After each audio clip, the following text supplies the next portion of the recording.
Hey guys, it's Sayback here. Welcome back to my podcast. Today we're going to be starting the 5th book in the Harry Potter series, Harry Potter and the Order of the Pheonix. It started on an extremely hot day of summer, which Harry could even say was the hottest, where he himself was lying down in a flower bed outside the Dursleys' window. Why, you might ask? Well, because this was the only place where the Dursleys would never find them. And as he was a skinny, black-haired boy, in Privet Drive, scruffiness is pretty much hated. So in the flower bed, he was pretty much invisible to everyone. In fact, the only way that Aunt Petunia and Uncle Dursley could see him is if they poked their heads straight out of the kitchen window and looked straight down, as if they were searching for him. And Harry was pretty proud of finding a great spot there and knew this is definitely where he's going to keep coming whenever he wants to avoid Dudley or his aunt and uncle. Of course, another reason that he was sitting there silently was because he was trying to listen to the news. Sure, wizards and witches don't usually get on the news, but 2 years ago when Harry was in his 3rd year at Hogwarts, Sirius Black got on the news and he was, well, as everyone else thought, a mass murderer. But of course, in reality, he's just Harry's amazing godfather and only left family. Well, not technically his only left family. The only left family who actually loves him, basically. The only left family who actually feels like family and not like people who hate you, like the Dursleys. But anyways, back to the point. His godfather got on the news and he was a wizard. So wizards do occasionally get on the news. And I mean, how else was Harry supposed to get any, news about Hogwarts or the whole wizarding world? Because it's not like the Daily Privet is delivered to the Dursleys' house. Imagine if it was, and how mad Mr. and Mrs. Dursley would get. So after a long time of just, lying there, Harry heard an extremely loud crack sound, which almost sounded like a gunshot, and he sprang up, pulling his wand out of his trousers. But as he was standing up, before he could reach to full height, his head hit the windowsill, causing the flowers which were on it to fall down. This caused a loud sound, which made Aunt Petunia scream even louder. Harry felt as if his head was split into two, and he kept on swaying around. Then he actually stood upright, and, Aunt Petunia and Uncle Dursley could see him outside, holding a wand in public. Then Uncle Vernon basically jumped out of the window and tried to strangle the wand out of Harry's hands. He yelled at Harry so much, and Harry said, "Get off me," but I don't think Uncle Vernon would have, listened. Then a pretty old lady across the street came out and was just watering her plants. And then suddenly, Uncle Vernon came completely normal and grabbed Harry's wrist. Harry then shoved the wand into his pockets, and Uncle Vernon's grip, instead of loosening, seemed to grow tighter. He said good morning to the old lady and wished her a good day. Then he and Aunt Petunia had a good talk with Harry. There was a lot of talk about owls and what Harry was doing. Harry told them that he was listening to the news, which was the truth. But, of course, Aunt Petunia and Uncle Vernon didn't believe him. So then what are the owls doing if they're not bringing you the news? They asked Harry. And as bad as Harry felt to admit it, he did. And he said the owls weren't bringing him the news. Then, of course, the suspicion rose and rose that Harry was lying inside Uncle Vernon and Aunt Petunia. Then they went back inside, and Harry knew that he was in big trouble. But he was still thinking about what made the cracking noise. It sounded kind of like a paratation, which is kind of like teleportation. And then he thought, because he heard that noise before when Dobby apparated into Harry's room. So then he thought, is Dobby here? And if so, what is he doing here? Is he following me?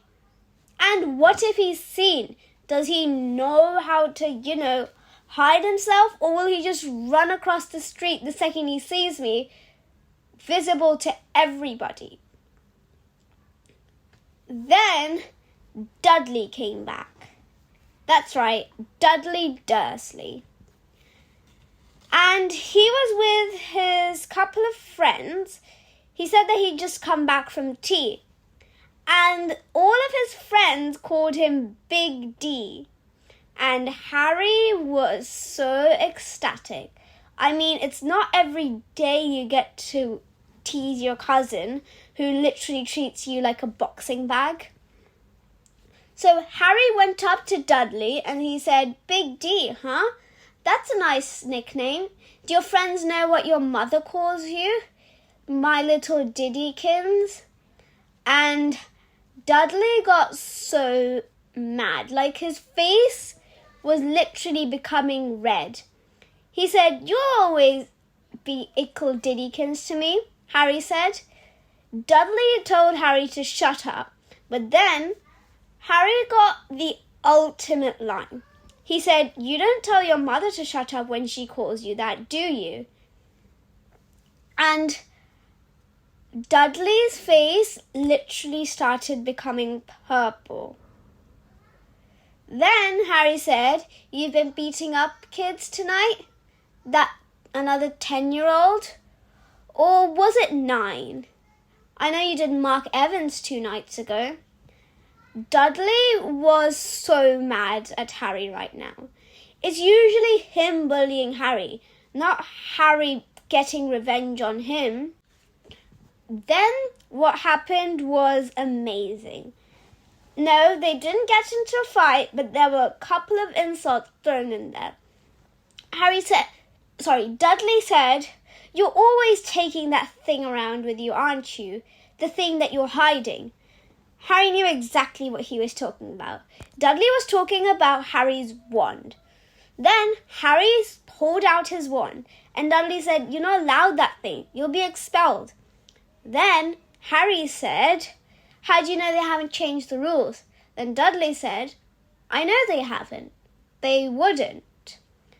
But he said this very confidently, though Harry knew that he was hesitating a little bit. Then Dudley also said, you're never this brave at night. Then Harry said, this is night. My ickle Diddykins, night is what we call when the sun goes down and the moon comes up. Then Dudley said, no, I mean like in bed. Harry stopped and froze for a second. He was confused. What do you mean I'm not brave in bed? Then Dudley had the perfect chance to insult Harry. Because in his sleep, Harry dreams of the worst things. And just the year before, at the end of his 4th year at Hogwarts, in the Triwizard Tournament, his competitor from Hogwarts, Cedric Diggory, was killed by Voldemort. Then Dudley started saying, Cedric, no, don't kill Cedric. Dudley said, "Who's Cedric, your boyfriend?" Then Harry, without thinking, said, "You're lying. I don't do that." But in his head, he knew he did. I mean, how else could Dudley have known about Cedric? "Help, Dad, help. He's going to kill me. Not Cedric. Dad." "Shut up, Dudley," Harry said. And he just pulled out his wand again and pointed it straight at Dudley. Then Dudley said, "Don't point that at me. Come on, point it somewhere else. Are you scared someone's going to see it?" Dudley backed into an alleyway. An alleyway?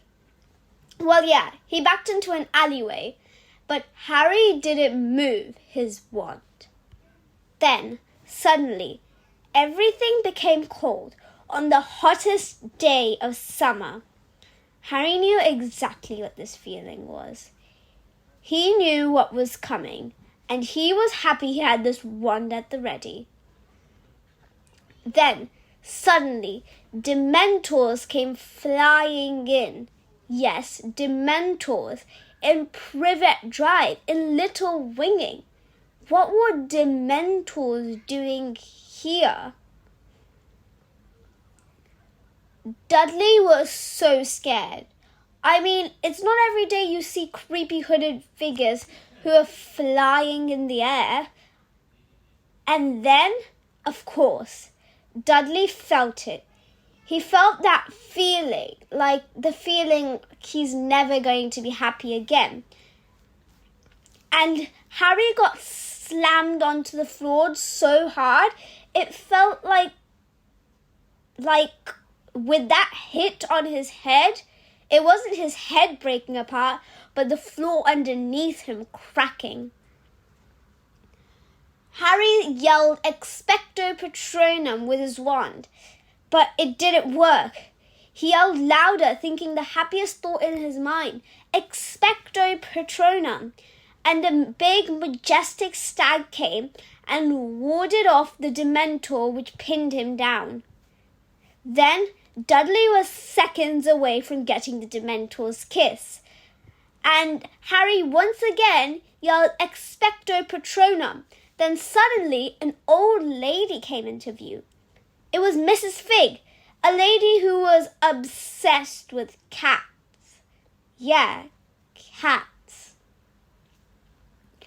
Well, whenever Harry was left alone at home, he was never trusted to stay at home by himself, or sometimes even stay at home at all. So Mrs. Fig would either be called to, the Dursleys' house, or Harry would go to Mrs. Fig's house. And the Dementors all ran away, but Dudley wasn't okay. He looked like he was about to faint. Harry and Mrs. Fig carried Dudley back to Privet Drive. And then Harry found out that Mrs. Fig was actually a squib who Dumbledore had sent to look after Harry whenever he was at the Dursleys. And, of course, Mrs. Fig is a squib, meaning she knows about magic, just like Filch, the caretaker from Hogwarts. But she can't do magic. Squibs are basically people who are born into a magical family, but are basically muggles. Then they carried Dudley back home, and no offense to him, but Harry said so, he weighed a ton. And once they got back home, Aunt Petunia and Uncle Vernon started freaking out so much. They asked Dudley what was wrong and why he looked like that. And Harry was just about to escape the scene, and he was on the first step of the stairs. But then Aunt Petunia asked, "Who did it? Give me a name, somebody." And Dudley pointed to Harry and said, "Him." Harry freezed with one foot on the floor and one foot on the first step of the Dursleys' house. Uncle Vernon yelled, "Come here, boy." And Harry walked over silently to Uncle Vernon. He sat on the kitchen counter and said, "I didn't do anything, okay? I actually saved Dudley. If it weren't for me, his soul would have been sucked out. It was the..." And then he was about to say the word Dementors, but Aunt Petunia said it first. Uncle Vernon looked like he was going to have a heart attack. Literally, Aunt Petunia hated magic, and now she knew one of the things. Then Aunt Petunia clapped her hand over her mouth, as if she'd committed a crime or said something completely wrong, because to the Dursleys, anything magical is just wrong. Then she said, the boy, he said it to her. And if you hadn't lived with the Dursleys for long, you wouldn't have understood what she was saying. By the boy, she could have meant Harry or Dudley, but she was actually talking about James, and her meant, well, Lily, Aunt Petunia's sister, who was Harry's. Then, suddenly, a message came, and it was a talking message, but not a howler, and it was addressed to Harry. The message said that Harry was going to be on a trial at the Ministry of Magic because he was underage and he committed magic outside of school. It also said that ministry officials would be by Harry's household very soon to snap his wand in half. Then came another owl, and Uncle Vernon was starting to lose it. It was Mr. Weasley. Harry grabbed the note and said, "I'm leaving." And Uncle Vernon said, "You're not going anywhere. Come back here right this second and explain what has happened to Dudley." Harry opened the letter and explained to Uncle Vernon and Aunt Petunia that Dudley was attacked by a Dementor, and it basically made him feel like all of the happiness was sucked out of him. And Dudley just very, very stupidly nodded. Then he said, "Now can I go?" Uncle Vernon looked so red in the face. But then Harry opened his letter from Mr. Weasley, who was Ron's father, and it said, "Harry, do not surrender your wand and do not leave the Dursleys, okay? No matter what you do, stay right there. Help is on the way." Then Harry sat back down on the kitchen counter, and Uncle Vernon said, "What are you doing? Get out of here. Get out. Come on, out. Get up and get out of my house. I'm not having you live here when you're a fugitive. Someone who's against the law and expelled from that stupid school. Get out of here." Harry was so mad at Uncle Vernon. "Seriously? You raised me for 15 years just to kick me out of the house because I did something wrong to protect your own son?" He couldn't believe it. He didn't really say that. He just thought it in his head. Then swooped in another owl. Uncle Vernon looked like he was going to lose it. "I will not have any more owls in my house anymore," he thundered. And came out of the owl's mouth a howler. Basically, Ron got a howler at his second year at Hogwarts for crashing his dad's car into the Whomping Willow. This howler wasn't for Harry. It was for Aunt Petunia. And he said, "You better open it, because if you don't, it's going to be worse." Aunt Petunia said, "I am not opening that thing." But then, like Harry said, it was worse. Even louder, the howler boomed around the whole house. And it was whose voice? It was Dumbledore's voice. And his voice said, "Remember my last, Petunia." Then came another letter. And right before Harry opened it, Aunt Petunia said, "The boy has to stay." Then Uncle Vernon said, "What? But he has to go. I mean, he's against the law. The wizarding law." Can't believe I said that word. "Besides, you hate him anyways." Then Aunt Petunia repeated in a more stern voice, "The boy has to stay." Uncle Vernon looked like he just wanted to give up, go upstairs, and go to bed and forget this all ever happened. But he didn't. He put his foot down and Harry opened his letter. It was from Sirius, saying pretty much what Arthur Weasley, Ron's dad, had said. He said, "Do not leave your aunt and uncle's house." Then came another letter, and Uncle Vernon really looked like he was going to explode. And that letter said that Harry's wand wasn't going to be destroyed now, it would be destroyed later. Then this whole shenanigans ended, and they all went to sleep. And the next day, Uncle Vernon came into Harry's room and said that he's taking Dudley to the doctor's. Harry said, "Okay, so I can stay home by myself?"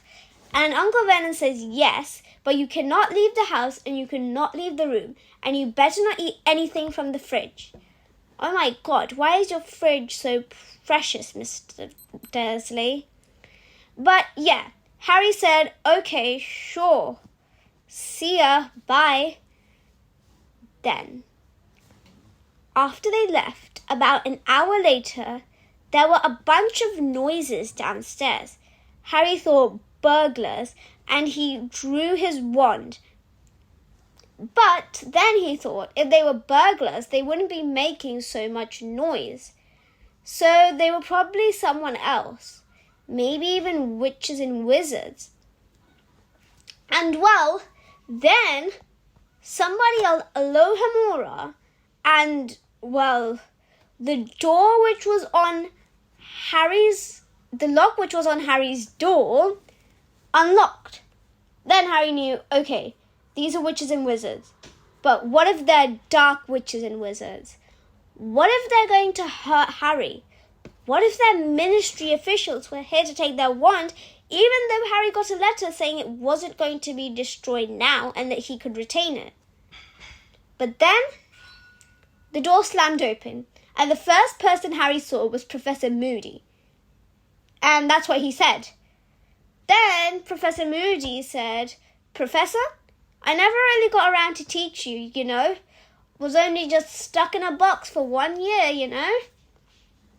Because last year, Professor Moody, or Barty Crouch Jr., who had taken the Polyjuice Potion to become Professor Moody, had taught Harry at Hogwarts.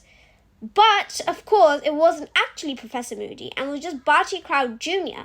Professor Moody was actually locked in a box. Another person he saw was Lupin. Professor Lupin. And he was Harry's favourite Defense Against the Dark Arts teacher, who had just been the best. Then there was another black man and a quite young-looking woman. And there were a bunch of other people too. Well, then they went downstairs and Mad-Eye Moody said that we're going to be flying to a top-secret place, okay? Also, you might want to take... Then Harry said, "Should I take my invisibility cloak?" "No, of course not. You won't be able to keep it on as long as you're on your broom, of course." So then he put a delusionment charm on Harry, which pretty much basically made Harry invisible, but it didn't really make him invisible.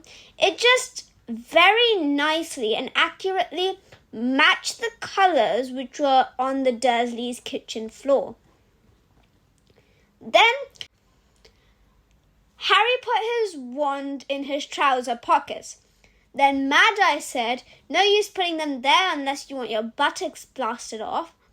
Then the woman, who Harry found out's name was Tonks, Nymphadora Tonks, but then she didn't like her name being Nymphadora, so she made everyone call her by her last name only and made them call her Tonks. So then she asked Mad Eye Moody, "Who do you know whose buttocks were blasted off?" And Mad Eye said, "None of your business." So then Harry put his wand in his shirt and tucked it in nicely so that it fit and didn't fall off while Harry was flying. Then they got on the broom and started to fly. And it was quite the journey until they reached somewhere which was called Grimmauld Place.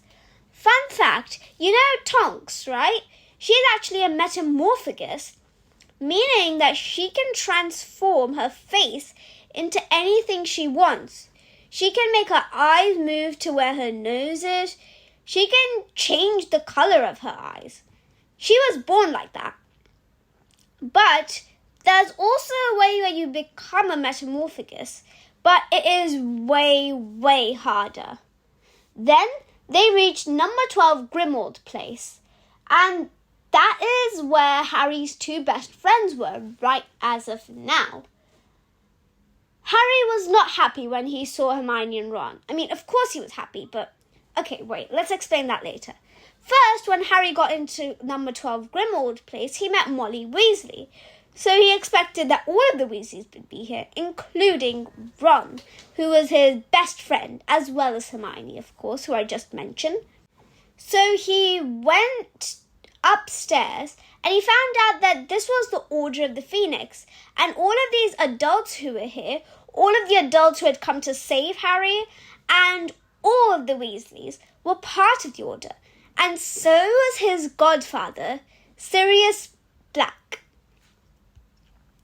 Then he went upstairs and he found Ron and Hermione. Hermione barely even let him talk. She hugged Harry, she said a bunch of stuff, she said she hated lying to him, and she said that she hated the fact that Dumbledore said that they should hide the fact that they're here and Harry's not. And Harry got really mad. "Really? So you've been here all this time. You didn't send a single owl to me. Anything. Nothing. So you guys get to stay here and have a jolly great time and get to know what's going on? Well, Harry, we don't know what's going on. The Order won't let us listen to the meetings. Yeah, well, at least you're with wizards and witches, while I'm stuck with stupid muggles like Uncle Vernon and Aunt Petunia and my stupid cousin Dudley." Hermione tried to explain, but Harry was just too furious. "Why do I not get to know what's going on? Who was it who fought off Voldemort in his first year at Hogwarts, in his second year at Hogwarts? Who was it who learned how to ward off Dementors in his third year at Hogwarts? Who was it who went into that graveyard last year? Who was it who saw Cedric die last year? Who was it who saw him come back?" And Hermione said, "Yes, Harry, but Harry didn't let her finish her sentence. He said, "I've been listening to the Muggle news just to get some idea of what is going on, while you both are here having the time of your lives, not even thinking about what I might be going through." Harry was starting to lose it. But Hermione and Ron calmed him down, and then they told him that Fred and George had actually created an extending ear, which basically how do I put it? It's like a normal ear, but it can pretty much go downstairs and listen to what the Order is discussing. But once Molly Weasley, who's Ron, Fred, George, Bill, Charlie, and Ginny's mother found out that they were doing this, she put a charm on the door which made it so that they couldn't hear anything that was said inside. Because what's in the order stays in the order. And the children are underage and can't be in the order and therefore can't know what's happening. Then Harry went downstairs and Sirius said that Harry should be able to know what is going on. I mean, he is the one who saw you-know-who come back. Sorry, he didn't say you-know-who. He said Voldemort. And just hearing the name, there were shudders waving across the table. Then Ron said, hey, why does he get to find out and not us? Then Sirius said, well, it's not up to me to tell you what's going on. That's up to your mother and father. And they said, no, Ronald. But I am I'm not his guardian. But guess what? I signed his Hogsmeade letter. So I get to choose what he should know. Then Molly said, well, you're not in charge of the boy, Sirius. But Sirius said, so you think I'm a bad influence? And Molly said, well, you are known to be reckless, but I wouldn't say bad influence. Still, I don't think you should be telling him what's going on. He's not in the order and he is underage. Then after a long fight, they finally had dinner and Tonks was entertaining Hermione and Ginny by making her nose look different and act different, even at one point making it a pig's nose. She could also change the colour of her hair and just so casually said, I'm not liking purple today. How about a nice vibrant pink colour? And she just didn't even show a sign of focus, and her hair went from purple to pink. Isn't that just awesome? Harry said that he'd love to be a metamorpho guy too, and Tonks said, bet you wouldn't mind covering up that scar, would you? And Harry said, yeah, I wouldn't mind. I think I've said enough for this podcast, so stay tuned for the next one, and I hope you enjoyed. Don't forget to subscribe to me on Spotify, Apple Podcasts, and Google Podcasts, where I also make amazing podcasts like this one. Stay tuned for my next podcast and for the rest of the book, The Order of the Pheonix, and I'll see you next time.